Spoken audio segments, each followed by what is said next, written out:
teremos então uma guerra entre consciência e natureza, entre o desejo de permanecer e a existência do fluxo.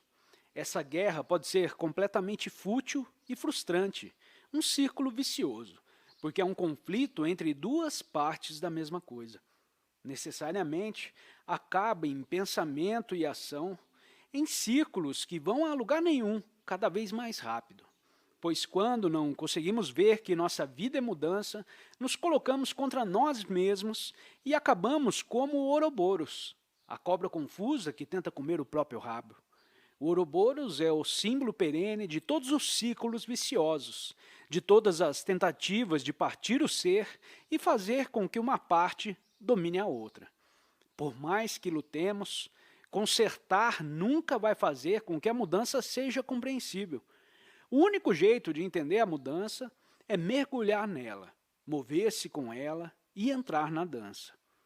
A religião, como a maioria de nós conhece, obviamente tenta entender a vida com fixidez, tenta dar sentido a esse mundo mutável ao relacioná-la com um Deus imutável, e definindo sua meta e seu propósito como uma vida imortal, em que o indivíduo se une com a natureza imutável da divindade. Dá-lhe, Senhor, o eterno descanso e que a luz perpétua os ilumine. Da mesma forma, tenta entender os rodopios da história ao relacioná-los com as leis fixas de Deus, cujo mundo dura para sempre. Arrumamos um problema para nós, mesmo ao misturar o inteligível com a ideia da fixidez. Achamos que é impossível entender a vida, a não ser que o fluxo de eventos possa caber, de algum jeito, em uma moldura de formas rígidas. Para ser significativa, a vida tem que ser compreensível em termos de leis e ideias fixas. E elas, por sua vez, devem corresponder a realidades externas e imutáveis por trás da cena cambiante. Mas se é isso que significa entender a vida, estamos nos dando a tarefa impossível de fixar o fluxo. Antes de descobrir se há um jeito melhor de entender nosso universo, devemos ver com clareza como essa confusão entre sentido e fixidez se deu. A raiz do problema é que desenvolvemos a capacidade de pensar de forma tão rápida e unilateral que esquecemos a relação adequada entre ideias e eventos, palavras e coisas.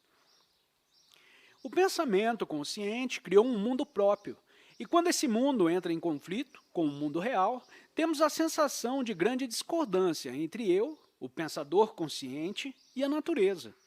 Esse desenvolvimento unilateral do ser humano não é exclusivo de intelectuais ou de gente cabeça, que são os exemplos extremos de uma tendência que afeta a nossa civilização por completo.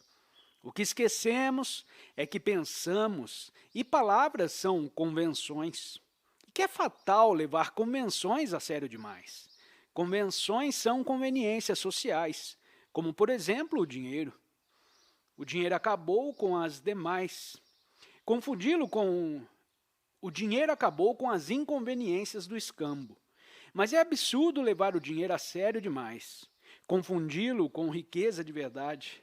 Porque não faz bem comer dinheiro nem vestir dinheiro como se fosse roupa. O dinheiro é mais ou menos estático, pois ouro, prata e papel moeda ou um saldo bancário podem sossegar por bastante tempo. Mas riqueza de verdade, como comida, é perecível.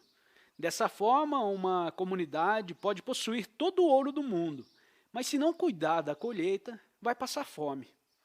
Mais ou menos da mesma forma, os pensamentos, as ideias e as palavras são moedas das coisas reais. Não são as coisas. E, embora as representem, não correspondem nada a elas em vários aspectos. O mesmo que vale para a relação entre dinheiro e riqueza, vale para a relação entre pensamentos e coisas. Ideias e palavras são mais ou menos fixas, enquanto coisas reais mudam. É mais fácil dizer eu do que apontar para o próprio corpo e dizer quero. É mais fácil que tentar indicar um sentimento indefinido na boca e no estômago. É mais conveniente dizer água do que levar um amigo até um poço e fazer gestos condizentes. Também é conveniente concordar com o uso das mesmas palavras para as mesmas coisas e manter essas palavras fixadas, apesar da constante mudança das coisas que indicamos. No começo, o poder das palavras deve ter parecido mágico e, de fato, os milagres urdidos pelo pensamento verbal justificam essa impressão. Que maravilha deve ter sido ficar longe das inconveniências da língua de sinais e chamar um amigo, simplesmente fazendo um barulho, o nome dele. Não espanta que nomes tenham sido considerados manifestações assombrosas de poder sobrenatural e que as pessoas identificassem o nome com a própria alma ou o usassem para invocar forças espirituais. Na verdade, o poder das palavras subiu à cabeça do ser humano em mais de uma maneira. Definir se tornou quase a mesma coisa que entender. Ainda mais importante, as palavras permitiram que o ser humano se definisse, rotulasse certas partes da sua experiência como eu. Talvez esse seja o significado da antiga intenção do nome com a alma, pois definir é isolar, tirar formas complexas do fluxo da vida e dizer, isso sou eu. Ao se nomear e se definir, o ser humano sente que tem uma identidade. Dessa forma, ele começa a se sentir como as palavras, separado e estático, como completo em relação ao mundo fluido e real da natureza. Com o sentimento de separação, começa o sentimento de conflito entre o ser humano, de um lado, e a natureza do outro.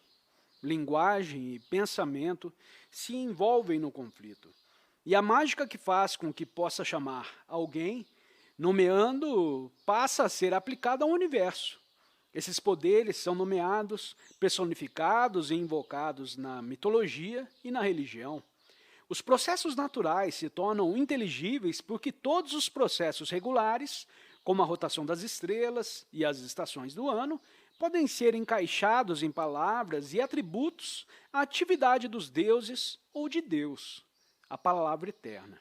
Mais tarde, a ciência emprega o mesmo procedimento, estudando todo tipo de regularidade do universo, nomeando, classificando e fazendo uso disso de formas ainda mais miraculosas.